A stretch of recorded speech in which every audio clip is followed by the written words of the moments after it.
गीता सोरेन पर राज्यसभा में वोट देने के लिए पैसे मांगने का आपने आरोप लगाया। 7 महीने की जेल की बात हुई। उसके बाद भी आज जिस भ्रष्टाचार को लेकर आपने मुहिम 2014 में चलाई थी, आज उन्हीं सब नेताओं को आओ आओ हमारी पार्टी में आओ, जगह है यहाँ पर, बहुत बड़ा कुनबा है।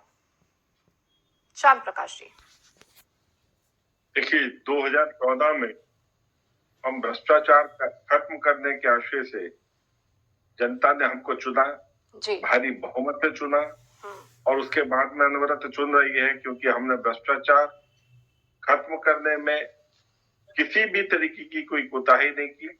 आज भी वो अनवरत जो है भ्रष्टाचार खत्म करने का जो दौर है वो चल रहा है। आज जिस तरीके से जेएमएम से हमारी विधायक सीता शरून जी भारतीय जनता पार्टी में शामिल हुई हैं, उनका स्वागत है। वो भारतीय जनता पार्टी की इस भ्रष्टाचार मुहिम को जो खत्म करने की है, उसको समझ करके कि उन्हें मालूम है कि ये पार्टी जो है पाक साफ है और कोई भी भ्रष्टाचारी जिनके साथ में वो थी, वो दामन उनका खराब हो रहा था, गंदा हो रहा था, इस वजह से वो वहां से छोड़ करके भारतीय जनता पार्टी में शामिल हुई है। आज जिस तरीके से हेमंत सोरेन जिनके ऊपर आरोप लगे हुए थे, ईडी के घेरे में है, जेल में है, इस वक्त में सीता शरून जी ने जो कदम उठाया है उस भ्रष्टाचारी दल को छोड़ने का, वो स्वागत योग्य है।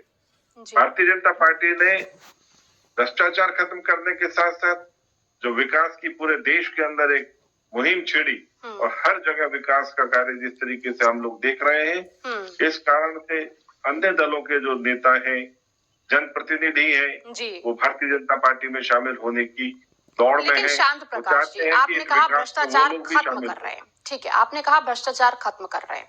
भ्रष्टाचार खत्म कैसे हो रहा है? आपकी पार्टी में आ रहे हैं, भ्रष्टाचार खत्म हो जा रहा है। आप तो भगवान शिव के रूप में अब बीजेपी हो चुकी है कि सारा विष हम पी लेते हैं, विष खत्म हो जाएगा। तो आप सारे भ्रष्टाचारी को रख लीजिए, भ्रष्टाचार देश से खत्म हो जाएगा। क्या सीता सोरेन के ऊपर किसी प्रकार की कोई एफआईआर थी? बिल्कुल, उन पर राज्यसभा में वोट देने के लिए उन पर आरोप आप लोगों ने ही लगाया था, बीजेपी ने ही आरोप लगाया था। नहीं, आरोप नहीं, कोई एफआईआर थी या नहीं? शांत प्रकाश जी, फिर तो ऐसे आरोप तो आप लगातार लगाते रहते हो, अभी भी आरोप लगा रहे हो। फिर तो जनता ये मान ले कि आप तो सिर्फ आरोप लगा रहे हो। अगर किसी पर एफआईआर ना हो तो वो भ्रष्टाचारी नहीं है। तब तो वो जेल किसके लिए गई थी? 4 महीने जेल में रह के आई थी, बेल पे है वो। 4 महीने नहीं, 7 महीने शायद, माफ कीजिएगा, शायद बेल पे है, तो बिना एफआईआर के कैसे रह गई अंदर? कैसे चली गई थी अंदर? सीबीआई कोर्ट कैसे केस कर रहा है बिना एफआईआर के? स्पेशल कोर्ट कैसे सुनवाई कर रहा है? देखिए, जिस घर में वो थी वहां पर वो आरोपों के घेरे में थी।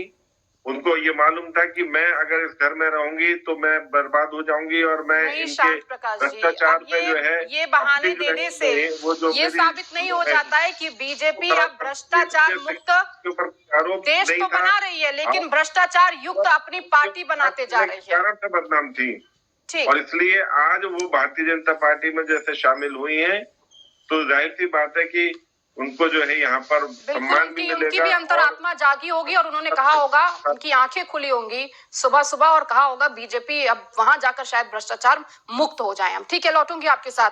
हमारे साथ लगातार कौशल जी जुड़े हुए हैं। कौशल जी, जिस तरह से अभी लहर चल रही है